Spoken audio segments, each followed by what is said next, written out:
You are all most welcome to today's lecture in our China lecture series. And it is my privilege and great pleasure to welcome today's speaker, Professor Bingzhen Xiong in Hong Kong. Professor Xiong is a distinguished historian whose research interests lie in the areas of women's studies and children's health, gender and family relations, and the intellectual and social history of early modern, or just modern, China and Europe. Professor Xiong is now Secretary General of the International Council for Philosophy and Human Sciences, abbreviated CIPS, which is part of the UNESCO system. And she is also the holder of the first CIPS chair in New Humanities at the University of California in Irvine. It was only last year when I began to represent the Union Académique Internationale at CIPS that I had the privilege to get to know Professor Xiong. And since then, we have been cooperating quite closely, which I have found immensely stimulating. Professor Xiong's positions and honors are so numerous that I can here only mention a few of them. Presently, she is co-director of the Global Humanities Initiative at Hang Seng University in Hong Kong. Previously in Hong Kong, she served at the Chinese University, first as Dean of the Faculty of Arts, and then as Director of the Research Institute for the Humanities. Since 1990, she is a research fellow at the Institute of Modern History at Academia Sinica in Taiwan. After completing her undergraduate studies in history at Taiwan National University, Professor Xiong moved on to the US, where she obtained an MA and a PhD from Brown University. And then after that, a Master of Science degree in Population Studies and International Health from the School of Public Health at Harvard University. Professor Xiong has published numerous books in both Chinese and English. For example, she has published at least 2 celebrated studies of childhood in China, one in Chinese entitled 童年遗忘中国孩子的历史, which in English means childhood in the past, the history of Chinese children, 童年遗忘中国孩子的历史, which came out in the year 2000, and one in English called A Tender Voyage, Children and Childhood in Late Imperial China, which was published by Stanford University Press in 2005. These 2 works link up with Professor Xiong's lecture here today, in which she will discuss attitudes to children's play in Chinese culture, especially in late imperial China. As you have all seen, her topic today is Shall Children Play? Evidence from Arts in Late Imperial China. And with these brief words of introduction, it's my pleasure to yield not the floor, but the screen to Professor Bingzhen Xiong. Please.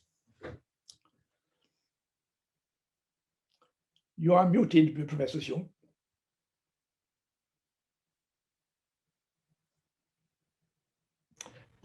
Professor Xiong, I'm afraid you are muted. Okay. Very good. Yes, welcome. Good. Welcome Yeah. again.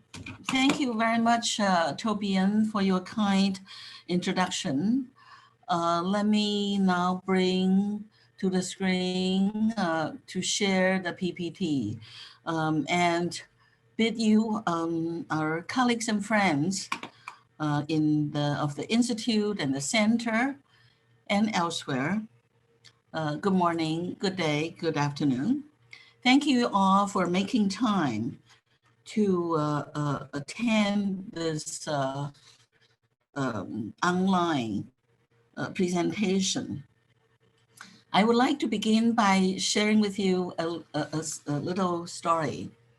I had, if some of you who have read my prefaces knew that my study of Chinese childhood and history started when I couldn't find a course in the history department of National Taiwan University. Then, when I started teaching, it's actually in the Swedish Lutheran College in the United States called Augustana in Rock Island, Illinois, between Illinois and Iowa, on the bank of Mississippi River. That's when I told my colleagues that I want to get serious and started to dig up children's experiences in the past. And then back then, I used to have lots of students from because of this, their Swedish background. And I had always wished that I would be able to visit Stockholm and go to Sweden. Well, it's, Professor Lundin's seminar in the summer that really inspired me to, go back to the materials and try to write up something about this chapter, which is the most fascinating, but also the hardest to do in all of my materials. And so for me, now I have found your buildings in the background. And this is a way for me to say that I hope with this self-intro, my presentation today, I will be able to visit you at some point in the near future for my journey to come full circle. I will begin by share with you a lament from early 20th century.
So that's from early 20th century.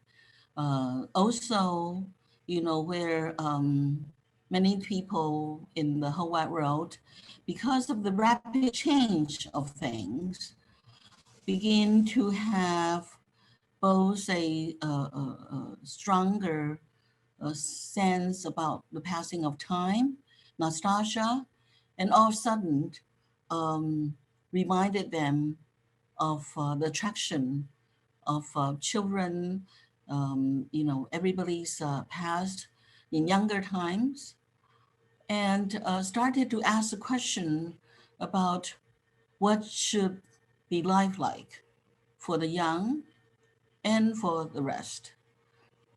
Here, I quoted Chen Heqin, who eventually went to Johns Hopkins and started preschool program in Nanjing in the early 20th century. who strongly advocated for allowing and wishing that they always have toys with them. I have a very simple outline for my presentation. First, I want to begin by laying out the intellectual background of the issues here. Then the main evidence will come from Chinese art, which have been rarely seen, mostly from the National Palace Museum in Taipei, but from elsewhere too. And also had not been deciphered by art historians or others, which can be compared with evidence in intellectual history and social history for us to think about this very interesting, multifaceted voices, complementing or in contention with one another about children's lives. Many cultures continue to wonder or argue about whether children should be allowed or encouraged to play. And these discussions loom large again during the pandemic. It happened in Greater China, and you hear it from the media elsewhere too. What I would like to present to you here is a set of representations from Song period China, a period of time when some of us know about their Neo-Confucian sort of culture that stressed importance of keeping youngsters respectful. So that's the mainstream, that the young, like the old, should learn to be quiet and stay away from, quote, useless activities. Playing could be viewed as that. On the other hand, contemporary artists at that time produced some unusual paintings of children playing, only playing, with both girls and boys for all seasons. Back then, as you could imagine, or we could discover, these could stir up social debates, whether explicitly or implicitly. At the same time, there was also a period when pediatricians, professional health takers of the young, emerged on the stage. I'll show you their clinic as depicted and their text. So these are a third group of people who are very, very concerned and focused on the conditions of the very young only. When now we have an opportunity to review these evidence, all of those had not been studied. We're also reminded by the French scholar Philippe Ariès' thesis when he proposed since the 60s that, from his observation, the concept of children, it's but the modern invention. That is, modernity is the force that bring people's interest or knowledge or understanding, as he called the concept of childhood. These Chinese sources, how could we square those with the European scholars' observations is one of the things we could think about. Of course, since Ariès had first published his book in the 60s in French and then translated to 20 plus languages, his voice still lingers down, although many European historians from ancient, the medieval, and early modern period have since revised and argued against his position. But this is what I would like to share with you about the representation, the impression, the depiction, and the voices from Song China, from the 10th century to the 13th century. These are all brushworks produced on paper. So they're very, very frail. They are not usually seen. We only know of one formal exhibit back in 1990 with a catalog. Cincinnati and other museums with some collections had planned to, show some of the works, but never succeeded in doing that. All right, so what you could visually see are children in actions, their daily activities for having fun. But if you read in a text, you could also read philosophers like Cheng Yu's idea that children are really like dogs, that you have to remember to beat over their heads every time they approach the family hall, just so that their animal instinct could be managed, could be reminded of what a good conduct should be. Well, that was the world when moralists ruled, ideally anyway. That's also why in the 12th century, Master Zhu Xi, when he produced a document sort of advising about how should children be raised, he said that it'd be better if children not be left to their own devices. Because they like to fight over fruits, they like to fly kites, they kick balls. So they're like kids today. They keep pets and birds. But these were really useless affairs, quote. To Zhu Xi, who were trying to refashion the social mores then.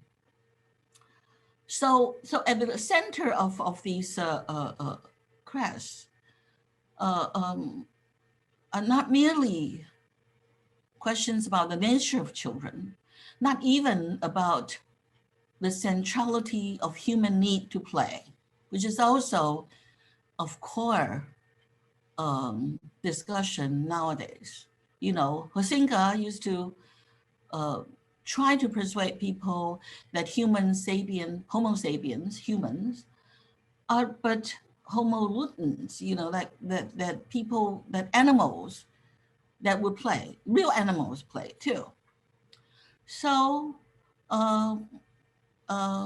even though moralists and functionalists like to see young children to devote themselves to productive activities, to acquire knowledge, to learn skills, so that they would have profitable lives. If you live in the Song cities or towns or villages, what would this mean? They meant that for children of scholars, families, they should be studying, preparing for the exams. For children of the peasantry, they should try to learn how to tender water buffaloes, to till the land eventually. If you're children of the artisans, you should enter into apprenticeship to learn the crafts in the trade. And if you are children of businessmen, you should start familiarize yourself to learn to run the shops. And because by the 11th, 12th century, the Song China, we know that there were growing profits to be made, certainly for the enterprising and hardworking. The people, whether in towns or villages, parents, teachers, adults had an eye on opportunities and a stronger and stronger interest to compete. Children, I studied, if you go through tens of hundreds of cases from family records, biographical references, you could actually arrive at some startling descriptive statistics, we call, because we realized that Chinese children were made to acquire the same literary or mathematical skills 1 year older in the preceding century. That is, as we move down in history from Song to Yuan to Ming to Qing, by the 19th century, when Western cameras came to China, they, caught Chinese genius toddlers at the age of 2 or 3 studying, or cracking down on their skills. What we call now tiger moms, tiger dads, tiger tutors, they were there visibly already. So if you're physicians trying to look after the health of young children, you would feel hard pressed too, because you're apprehended about how to make sure that the toddlers would get enough exercises, outdoorsy activities, so that they could be physically strong. When I started studying in the 80s and 90s, other scholars of Chinese history, whether of earlier period like in Kidney, or of a modern period like John Sari, they also started to look into the childhood period. Just like people who study colonial America or towns and places in Europe, various European places, they're beginning to have studies who are interested about the factor of age, and also wondering about how we might add the elements of what we called phases of life. That is, how different periods of a person's individual life or group lives may be accounted for in history and culture. So what can arts tell us? During the Song period, if you visit the museum or look through some catalogs, you will see girls and boys painted as playing outdoors in the courtyards. In all 4 seasons, spring, summer, fall, winter.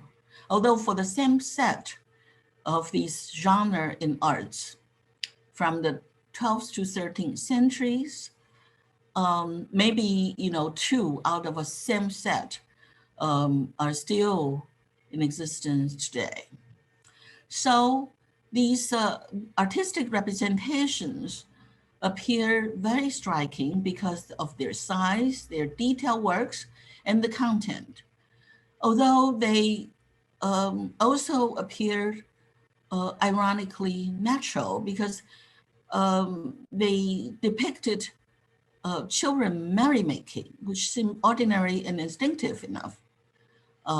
These portraits are called as a group as 戏音图 or 音戏图, children at play.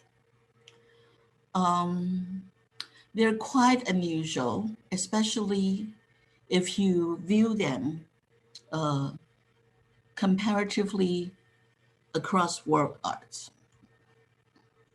Because if you remember the oil painting and the marvelous museums we visited in Europe and elsewhere, well, first of all, we couldn't have portraitures of the young going back to this period of time, equivalent to the Song period in China, which led to scholars such as Philippe Ariès to gain an impression that lead to his very novel conclusion. Because if you view like this 15th century thing, I just selected two, but you could see many, if you recall on the back of your mind, of the Holy Families. Well, yes, you have Madonna and you have Jesus, the young Jesus in the company. But this is really not about the ordinary child in a mother's arms. That's not the point. And especially if you started to look at by 16th, 17th century period European oil paintings on princesses and princes, you sort of understand, although with still feel wondering about, why would a scholar like Ariès call these portraits as depictions of children appearing like, quote, miniature adults. That he thought that before the 17th century Europe, when Dutch painters brought their domestic things, the people had no clue, and and on their eyes, on their mind, there were no interest or understanding of children as something other than an adult in reduced sizes. Well, with that, let's look at what Shu Hanchen presented to us. This black and white is also in original color. I just couldn't find the original color of the full size. Okay, so if you look at the sizes, these are huge depictions that would take you a full wall of half of the room. And if you put a full set of 4 of them, that's in display of what Sue would like people to think about children at play. That in all 4 seasons, they're outdoors, they're always a girl and a boy, assumingly in a patriarchal society. In the spring, you see, and in the fall. In this set, we only have the winter and fall left. We don't have the original from the summer or spring. But let me show you some close-ups of these two. So you could see that in the original, these children were, depicted as carrying their toy. They were playing with games, pushing date knot. It's a Song period game that's made of, if you look really closely to the screen, you could see that's a game in the lower part, right-hand part, a girl and a boy. They created a toy made of bamboo sticks and the date nuts, nuts of the day that they have left from the eating. All right, the point is, if you look at their hairdos, these are styles that people only do on toddlers, not adults of the Song period. If you look at their outfits, these are outfits that you won't dress on adults, unlike the Spanish princesses that people could argue for, the costumes fit for adults. If you look at the physical proportions of their body, the eyebrows, their eyes, these are all typical of children only.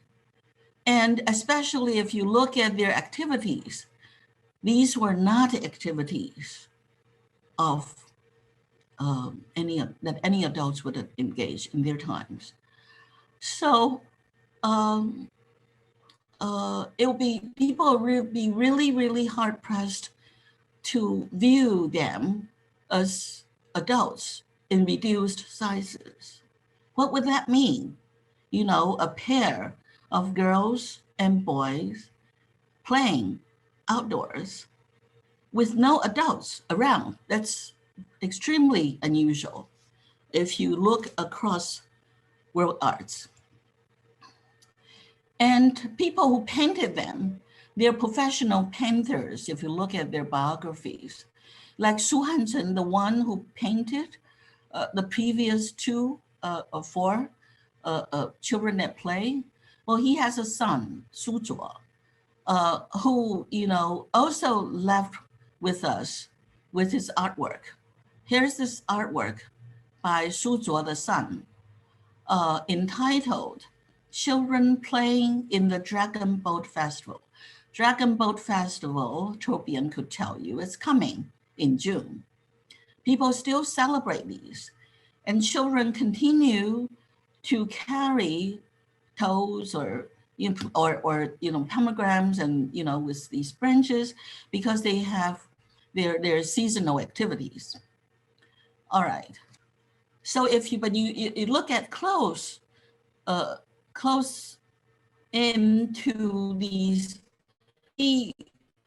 tender aged children, you can't possibly be doing the same hairdo on adults, because they have, open cut slacks. And they have hairdos that tell you whether they are a young boy or young girl, and the gestures and expressions. All right. So let me show you a few more, because my argument is that they belong to the world heritage of depictions and interest in children.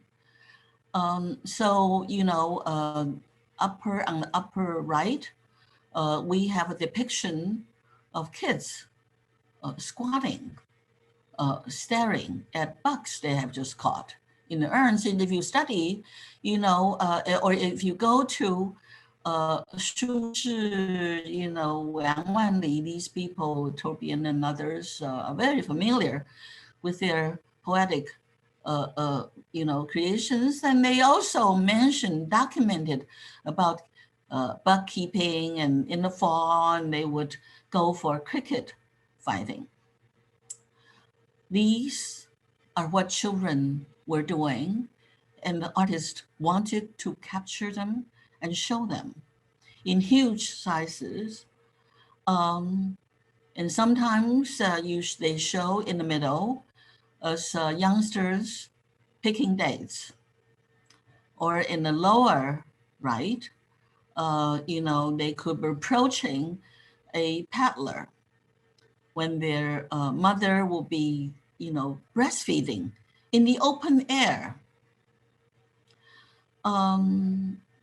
These are all done by known artists from the 12th and 13th century, the village peddlers or children picking dates. Obviously, more studies need to be done on this genre by art historians or other social cultural historians. I was at Princeton 20-some years ago when Fang Wen, the famed art historian then, told me, he said that, Yingzhen, you must try to produce something about these Chinese arts.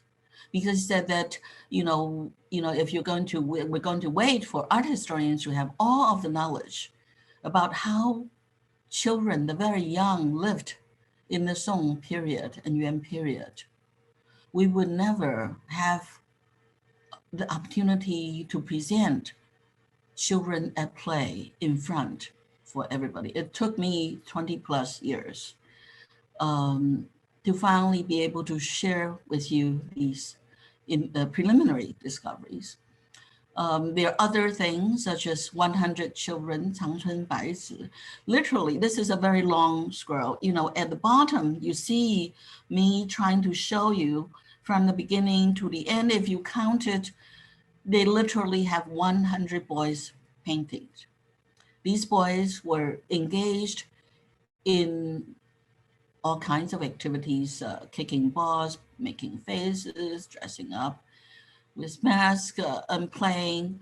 Well, so, you know, on the right-hand side, I'm showing just a close-up of a section of this painting called 100 Children. It's a category. People also continue to create that. When you see this, even for the first time, you know, you would have questions about, you know, what's the cultural meaning of this? Could there be social debates to this? Because they seemed very vivid and also press you to want to probe for deeper questions. Let me give you one example from the Yuan dynasty. This is 13th century, the period after the Song. This is, again, one left from a set of 4 children at play. This is the autumn set. All right, so you see 6 boys and girls presented here. Some cracking a melon, watermelon, you know, in front of plate full of fruits, grapes and peaches and others. There's a girl petting a black rabbit. There are 2 white rabbits in front of her too. There are other children, you know, behind them, reaching out to branches, carrying off a bunch of flowers. They seemed unassuming enough, except for those people who had read Master Zhu Xi's piece about his advice about how children should behave or be reared or raised, painters here depicted point by point the sentences that Zhu Xi had let down as must-nots. Zhu Xi said, you should never allow children to crack melons, fight for fruits, pat pets, playing with rabbits and birds, and then da. All right, so this is an anonymous. We don't know the artist who created this, but this person, for some reason, you know, left this depiction, a huge full-size picture, painted nothing but what Zhu Xi had argued against. What is this supposed to mean? You know, I feel like saying, well, this is certainly not illustrations. This is what you would like to call the deafening voice of silence. They presented these depictions showing that, well, we knew nothing but this, you know, and to leave it at that. That's Master Zhu Xi's instruction that I had just mentioned, essential knowledge for school children. He thought if you were to allow children to fight over melons and fruits and snacks and keep birds and pets and flying kites, and they would be just falling to quote, 无益之事, useless things. That's a very, very clear statement. He believed that such should be suppressed, excluded. But decades later, artists had them perfectly painted visually. It's true that Zhu Xi at that time had not won official patronage, not yet. So his early education advice have been released, but his annotated classics became standard text for the civil service exam only after 1312. His authority on everything, child training included, was in the processes of being established. The what we called Song Neo-Confucianism, would like children and adults to remain quiet, respectfully, self-disciplined. The two different genes in Chinese characters. But artists of their time, professional artists, presented sets and sets of children at play, 100 children at play, with a imaginative sensibility that's vivid, that seemed indulgent, as perhaps hidden debates taking place behind people's back. In a longer history, Chinese art had not been known for portrait paintings. We don't have evidence for before the Song Dynasty of drawings that we learn from a text on women and children from Tang or Northern Song. But this explosive interest in children and depicted in visual arts, you could also see in porcelain and bamboo and other media. They all show a very positive, meticulous observation of the everyday of children's lives.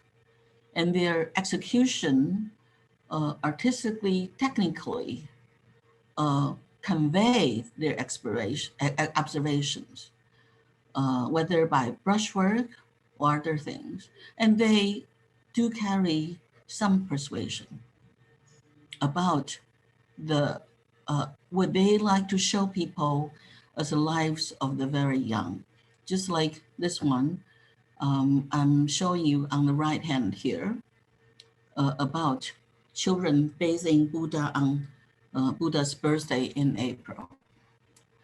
So unfortunately, as a genre, children at play never attracted scholarly attention as I hope they could. And then to be put together or against first of Chinese art and then of world arts. This Liu Shongnians is from the same period of showing rural boys tending flocks in the autumn. It's another example. Let me show you this. This I discovered from Qingming Sanghe Tu along the river during the Qing festival. Qingming festival had just passed 2 weeks ago around the Eastern time.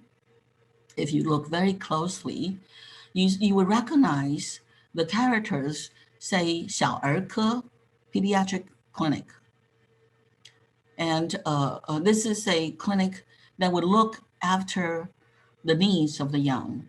So other than painters and philosophers or scholars, we also have specialized pediatricians. They are the true child specialists. They love us with their deliberation, prescriptions, and case records. So these are 3 different groups, right?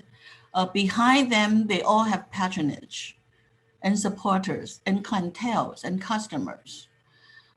For instance, for people who collected these children at play, you could still see the collector's stamps that include recognizable celebrities and emperors, over 8 centuries.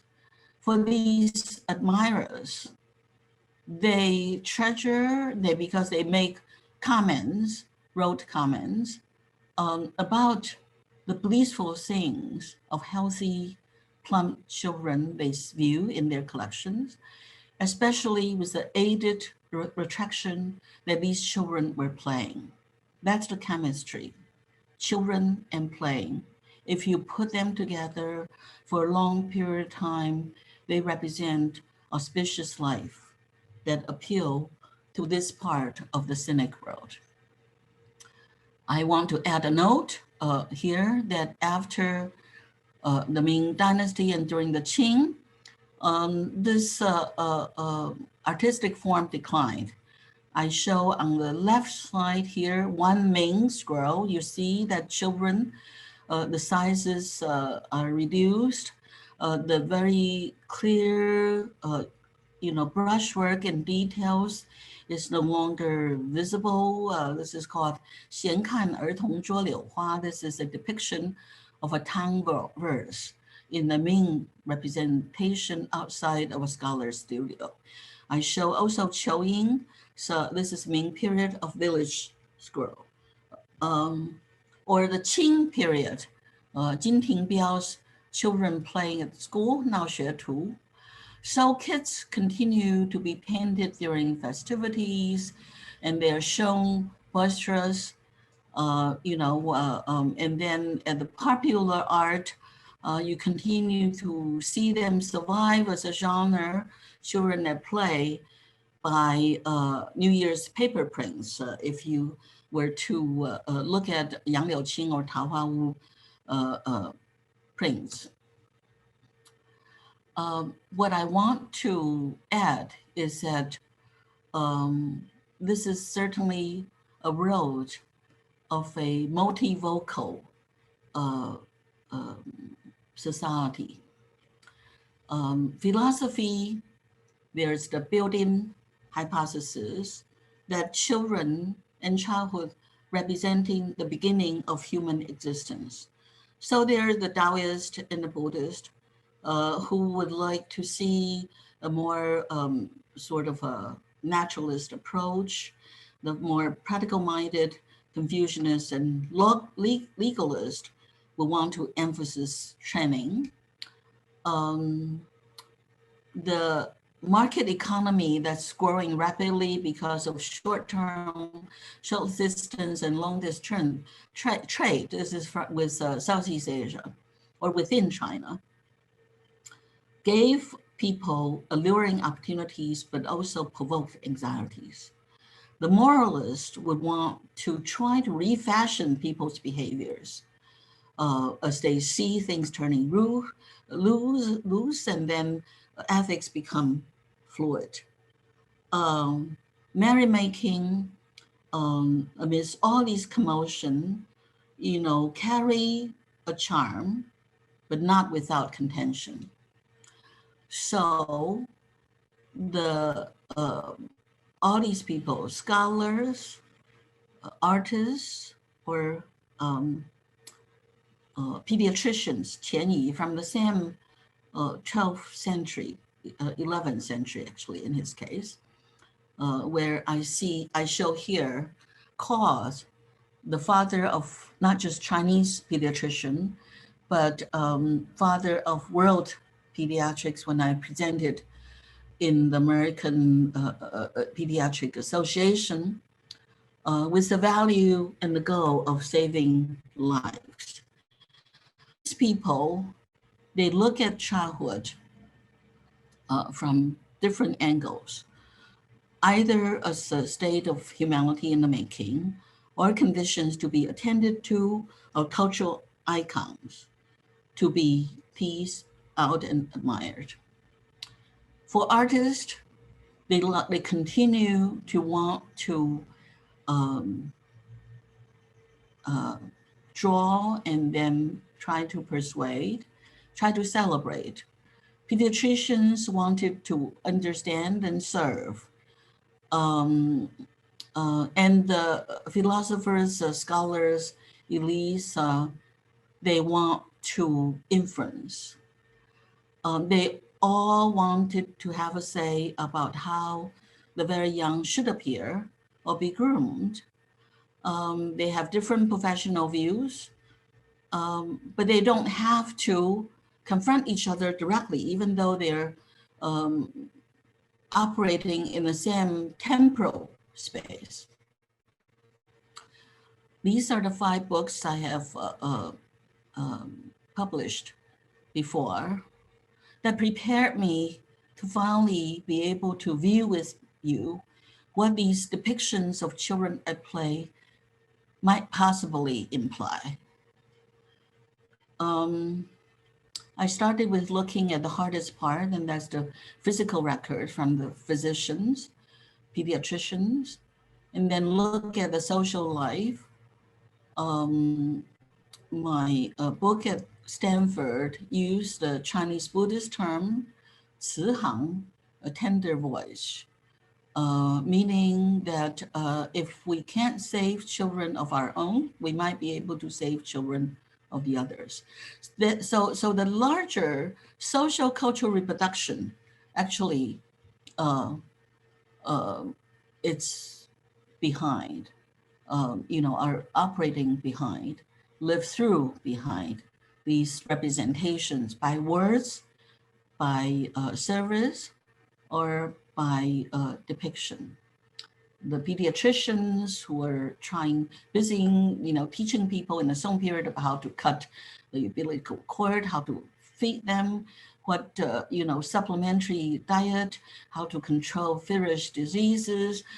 They're all about physical survival. To them, they are, it's their success that could actually create the physical children and childhood that the artists depict or the philosophers could discipline. But Zhu Xi really wanted to have boys, minding the manners, keep everything tidy, and language and behaviors respectful. That's not so hard to understand. I mean, people, all of these concerns are with us to this day, especially at pandemics when preschools and elementary school, are closed from time to time. How to manage? On the right-hand side, I show Geng Zhi Tu, Qiu Ying from the Ming Dynasty. This is about the genre called depicting, weaving, and tilling, but you always have children playing around. Even this is, centuries after discipline in action have been advertised. But in the daily activities, even artists who are not painting children only, and physicians responded or came in as they could. Within the Neo-Confucianist camp, there have been clear dissent too. Wang Yangming is a well-known one, with his principle of education. And he would like people to set children free to play, because the true character of a child to him relies in playing, like plants sprouting, because he's most famous and often quoted thing is that if you do not allow children to go out and enjoy the rain and get their feet wet, then you would actually be putting pupils locked up as inmates. Schools turn into prisons, and teachers becoming their jailers. So nowadays, if we read these passages from 11th, 12th, down to early 16th century, you will see that they fit to the drawings coming in from different angles. He thought, Wang Yangming said that you just have to somehow, teach lyrics and poems, and so that children could enjoy singing and dancing physically. Because you need their blood veins exercised, their bone and sinews moved about. Well, now people in developmental psychology or physiology would put these things in modern terms. My brief conclusion with you is this. From Song period to early Ming, you see at least three schools, three sets of concerns or specialized views about children. They're the painters that I want to put them in the central stage here, who depicted merrymaking of young girls and boys. They're the Neo-Confucian moralists who either will want to dismiss children playing as useless, or who would descend from the left wing, like Wang Yangming, to say that playful activities are indispensable. Such were compounded by the emergent, increasingly active pediatricians in towns, cities, and some villages who wanted to promote daily physical activities as necessary to children's health. All these coexisted. They might not need to engage each other directly, and all of their voices we heard time and again in the past year when all of us, visited by the pandemic. Because the child-centered view from the Enlightenment on that, we're more familiar from the West, which eventually influenced East Asia and China too, gradually turned the issue of play as an inclination into a rights issue. The question of whether they should pay become an insistence that they must play with legal implications. That's what you read in the UN Declaration of Children's Rights. With the recent pandemic, these are all related concerns that got played back and again, resurfaced in all corners. They're not just Chinese problems from the past. And because we are reminded of what John Locke and Jean-Jacques Rousseau's works, their sympathy, their advocacy for liberty of children in their play, it's part of the global tug of war now that continues, which, continue now to be part of a global discussion, which cast, in so many words, asking the same question: shall children play? Shall we be happy? They be allowed? Should they be encouraged? Should they be forced? Should they be provided the conditions to be active? Despite or in spite that many of us continue to see in all the places, whether they're closed or not, that they do play. This is what I would like to share with you and benefit from your comments, questions, before I have an opportunity to publish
All right.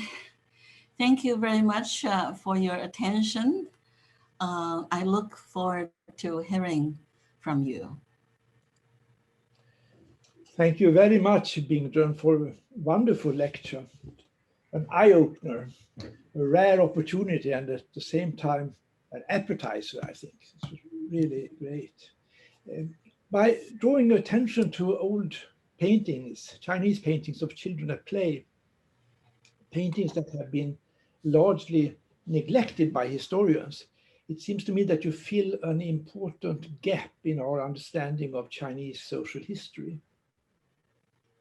And by doing so, you also help us to begin to complement, even rectify, to use a verb with a slightly Confucian ring to it, I think, to complement, rectify our rather ethnocentric narrative of childhood that has been produced mainly by Western scholars, often very prominent and good scholars, but still their knowledge of the East, of Asia, and of China has often been limited.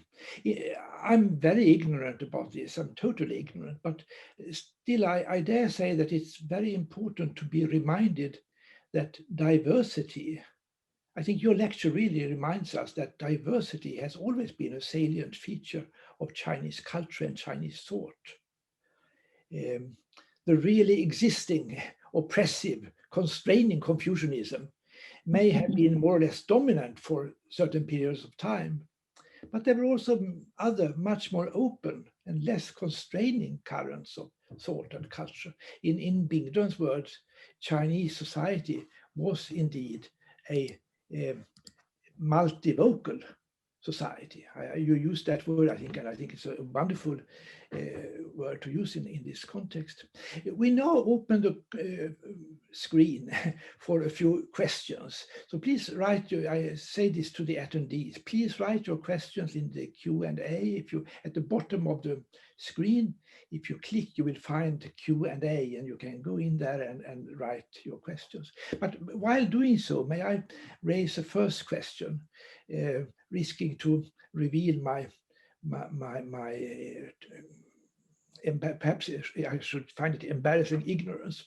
But as you have reminded us, the difference between orthodox Confucianism as formulated by Drusi and others, and perhaps even more by scholar officials at the court on the one hand, and the ideas portrayed in these paintings, in the Xingtu paintings, this contradiction, this difference was enormous. Or did the cultural commissars, for instance, a name that emerges in the back of my mind is Li Guangdi, the cultural commissar of the Kangxi emperor. Did people like him criticize these paintings? Were these paintings subjected to criticism in China from the Orthodox side? Thank you. Yes, I continue to wonder about the same question. It's a question that's only partially sort of answered, I suppose. Because for instance, I talked briefly about the collectors. The collectors, had their names and their chops, and also their remarks, behind or by the side of some of these baizitu and other things, yingxitu, these children at play. So they are obviously admirers because these are congratulatory and celebrative and auspicious depictions. Which of course made us wonder, are they following their hearts at night when in the morning looking at the art, the paintings, or are they still, following Chen Zhu's advices in raising their own children? Because for even though these child specialists, the painters, the philosophers, the pediatricians, they might not need to engage each other upfront, at market, let's say, or, on the streets.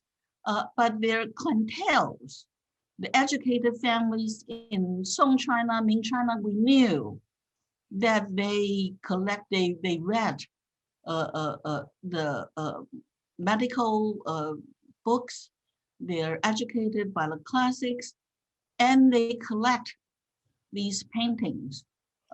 Even their sort of their village or town people may only put the New Year's print on their wall, on their door in the Chinese New Year, but the rest, they knew. But I have not yet discovered their direct contention to bring these multifocal views together and try to either make a synthesis, even in the late Qing or early Republican period. When I play the music, late Qing, people, argued about how rural schools could be reformed. We had not heard from them about, people brought Wang Yangming up against Zhu Xi often enough, but the artist's view and the physician's view as specialists, because they observe children so closely, but in terms of cultural discourse, their views had not been brought together up close, one against the other. So it's a multivocal society, which have conveniently each carried on in their own quarters. Until this day, I'm still waiting. I'm not a trained art historian. I just thought that it's listening to your comparative ethics webinar that pushed me. I made a few, attempts to try to see whether I could at least show the materials for people to try to probe for more understandings of these different perspectives in the Chinese social cultural scene. It's not a good response, but it's what I know now. It's a great response, and it's really inspiring for people like myself to try to analyze more deeply than I have statements about childhood among Confucian philosophers. You refer to Wang Yangming as a left thinker. The most left Confucian were his followers in the Taizhou Pai, in the Taizhou. And I wonder what they had to say about childhood. We have received at least one question. My friend Börje Ljunggren, who we should tell Bingdun, served as Swedish ambassador both to the PRC and to Vietnam, and who is also very interested in contemporary China, raises the following question. How would you describe the attitude towards children and playing in today's PRC? Yeah. All right. So, if I could show you the first depiction when I play the first music. So this is on the left.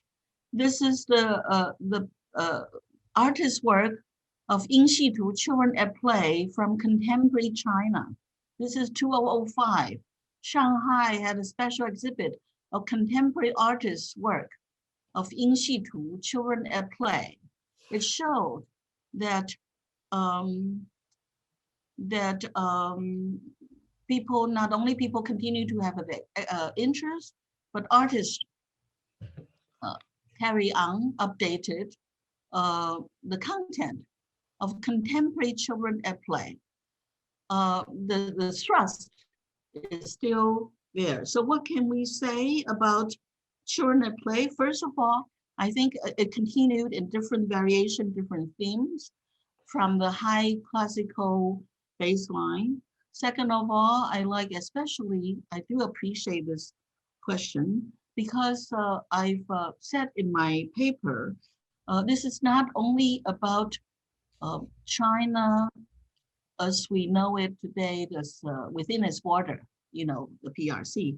This is a cultural tradition that's shared in the old scenic road that includes, people in Japan, Korea, Vietnam. First of all, seeing children playing as a blessing, and that's something that's celebrated, that will bring people good fortune. If you were to ask people why, whether in the song or back or now, why do you want to paste children that play on New Year's Day? What is the market for Shu Hanchen or now for Shanghai artists? It's because people buy these things as gifts, as well-wishing gifts. If you have people who move into a new apartment, if you have people celebrating 80th birthday of the grandma, that's what people would bring. It's about the existential value of children playing, frozen in time, in existential aesthetics, I say, as a taste. And so that's what we want to ask for ourselves. What is the gap, as Tobian had well put it, between that kind of a world and the world that really takes children to be the physical youngsters? What does that represent? I think the UN Declaration of Children's Rights is about the physical youngsters. But in my books, I talked about in the scenic world, in addition to the biophysical youngsters, they're the social child. That's the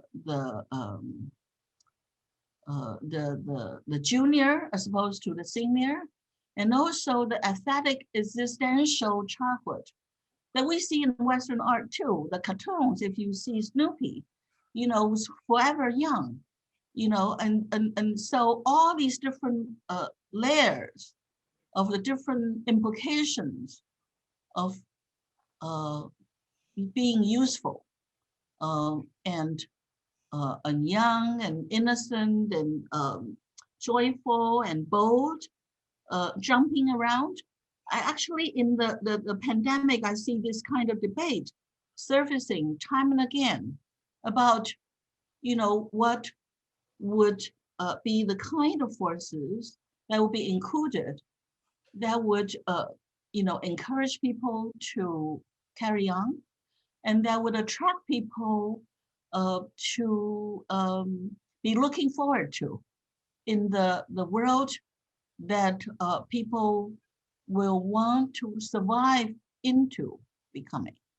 Anyway, I might not have answered Ambassador's good question, but today, I've written different things about contemporary childhood, whether there could be, literal emperors when there's a single child policy, or whether they continue to be indulged upon, but also severely demanded and disciplined. It's a world of contradiction, diversity in a very dramatic manner. Yeah, that's what I can say now. Thank you very much, Bington. We have a few more questions. Sure. Someone called Mariam Yu writes as follows. Thank you so much for this presentation. Very enlightening, informative, comprehensive, and very impressive. Very admirable work. Journey, research, and creative process. I'm grateful that you have chosen to share this. Well done. Thank you again. How or what is the dialogue today regarding the UN Declaration of Children's Rights? Is there a global consensus and implementation of this? Global consensus?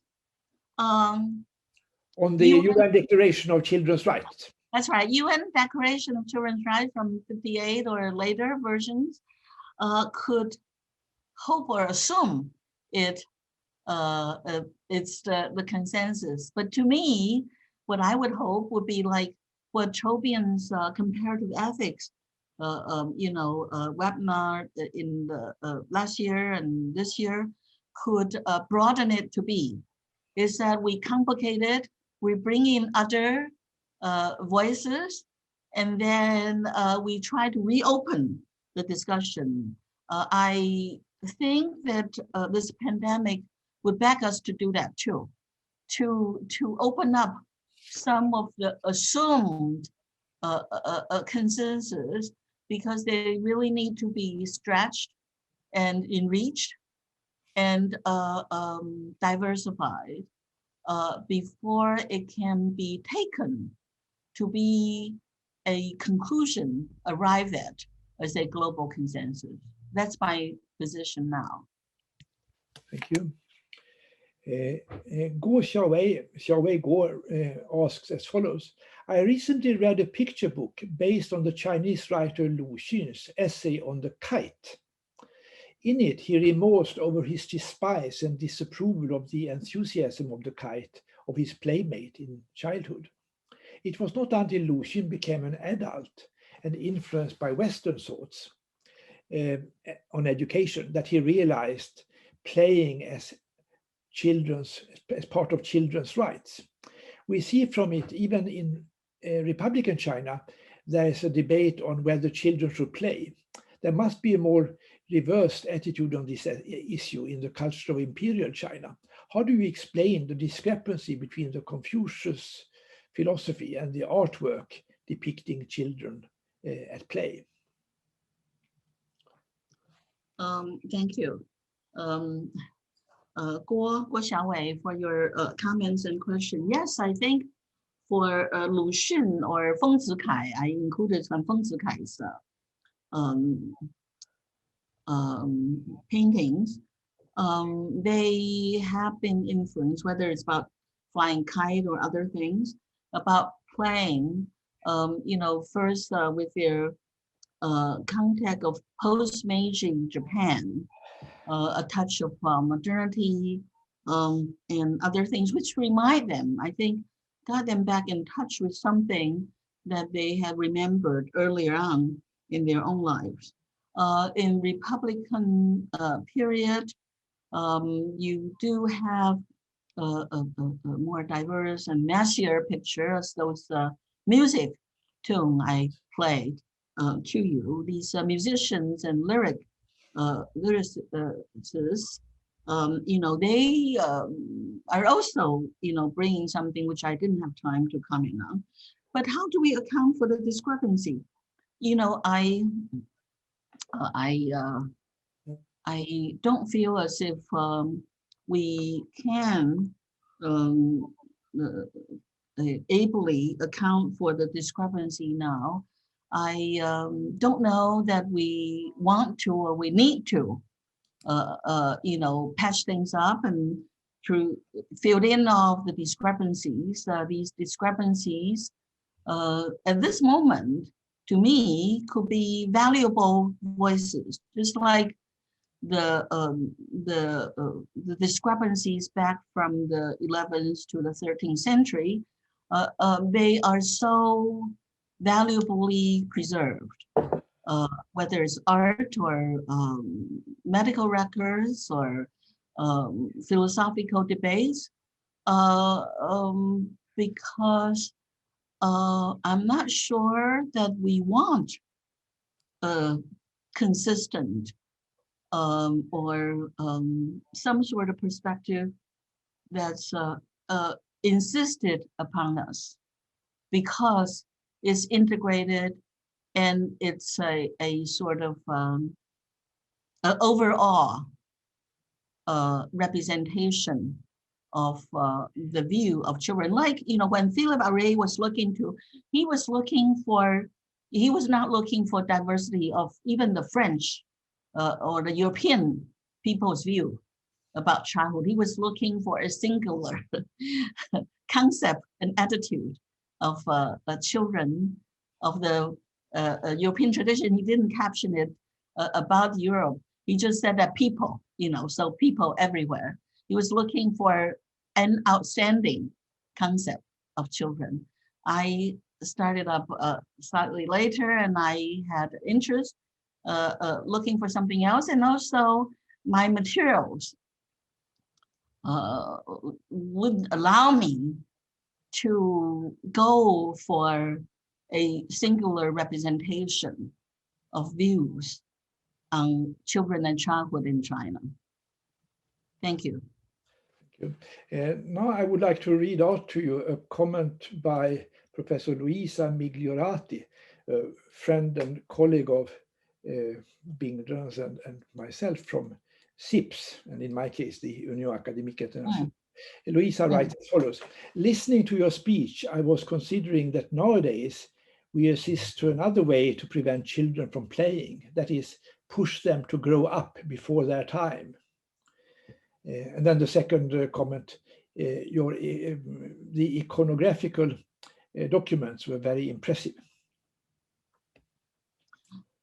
Thank you, Luis, for your comments. Yes, I think children were pressed to grow up before or now more than ever because of the competitive marketability of human existence, but also because of something that I should stress more, namely the biophysical orientation of humanity. That people all of a sudden think that children or that human lives should be chopped into different periods, and that human existence, whether it's adults or children, should be understood and treated primarily as they are defined by their biophysiology, namely their age. Even their age, they don't talk about social age or ethical age. They talk about the biophysical body. That is indeed a touch of modernity, increasingly more so from the 19th century, and which I hope had not reached a point of no return, because I think other understandings of beyond or beside biophysical understanding of the human existence can be very much needed, liberating, at least, as a reference of different possibilities. Thank you. Time is now basically up, but I think we can still take one or more questions if there are any questions. Yes, Mr. Harold Schersen asks the following question: are there paintings depicting Drusi's attitude toward children? What is Harold? Are there paintings depicting Drusi's attitude towards children? Oh, are there paintings not from the Song period, but slightly better, slightly later? There were some sketches about more obedient children sitting, squatting in village schools. So I would say the mainstream outstanding artists happen to be dissenting, or even I could use rebellious forces against Neo-Confucianism. And very unfortunately, we do not have as capable or evident, outstanding artists drawing and depicting life of children according to Zhu Xi or Chen Hao, Chen Yi had wished them to be. Thank you. Well, it's already past 11:30. Would you like to make some final remarks, Bing John, Professor Xiong? Thank you, Torbjörn. I benefited enormously from this presentation that Torbjörn you had encouraged, and I prepared, and many of these questions I had just responded on the spot, would continue to keep me thinking for a long time. I may continue to, write about children's activities of playing in this period, in the late Imperial period, and then sort of bring the activities of leisure time experiences of everyday existence of children from other documentations when they, were, catching bugs and then, fighting with their crickets, things of that sort, to add to the social life aspect and give some, sort of further documentation to the artists' representation and to the physicians and scholars, philosophers' concerns, and show what parents and teachers and youngsters were actually experienced in part. Thank you all very much. It's early day. People have works. I'm enjoying people's questions enormously, and I hope to be able to be in Stockholm and thank all of you in person before too long. Thank you very much, Bington, for a great lecture. This virtual lecture has been quite global, I think. We have attendees in Asia and in various parts of Europe. Louisa, who just made a comment, I think is in the Vatican. We should have much more contact with scholars in the Vatican that we have. So that's really wonderful. But in spite of the advantages with the virtual lectures, it would be wonderful to have you here. So I hope that your next lecture should take place in Stockholm, and then we should really have a series of lectures.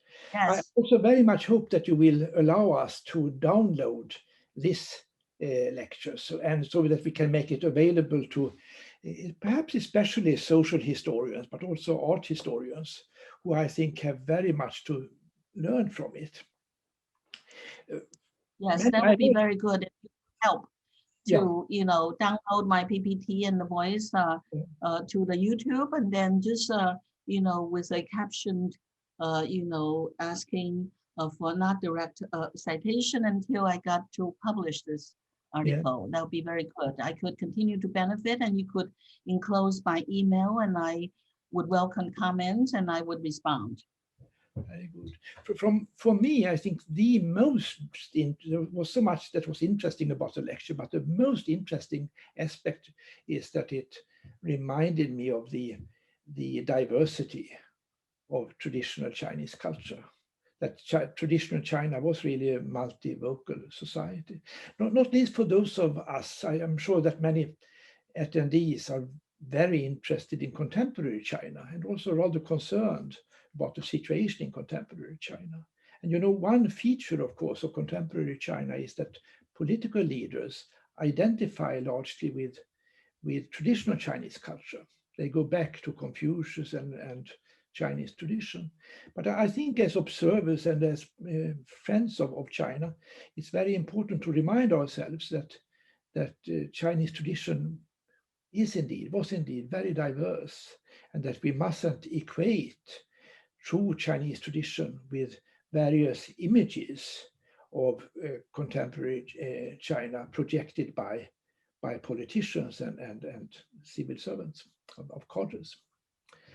It's very, very, very true. What kept me going for all these years was in part the continuous discovery of surprises, of a very strong and well-documented materials of completely different aspects, perspectives. And they're not minor traditions. They're not so minor.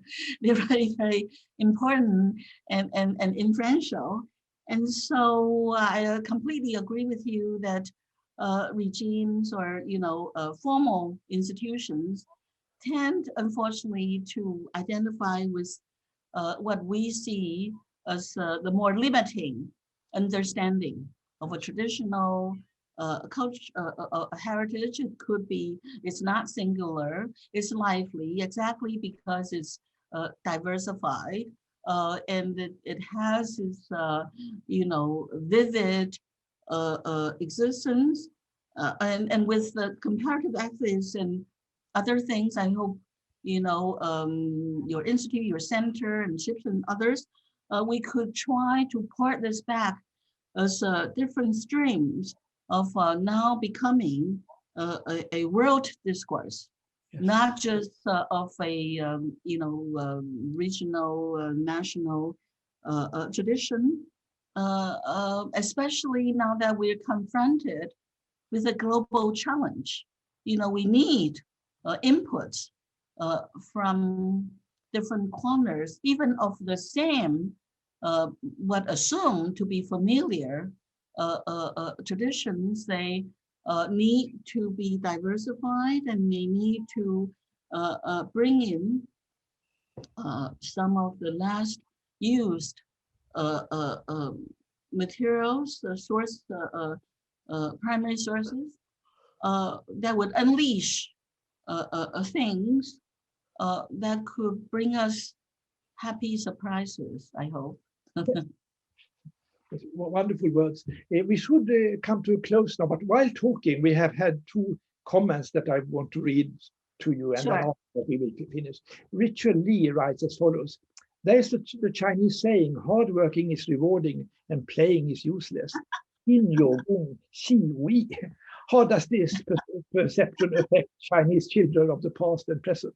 And then Miriam again just makes the comment: I thought your explanation of biophysical orientation, age, social age, and ethical age are very interesting.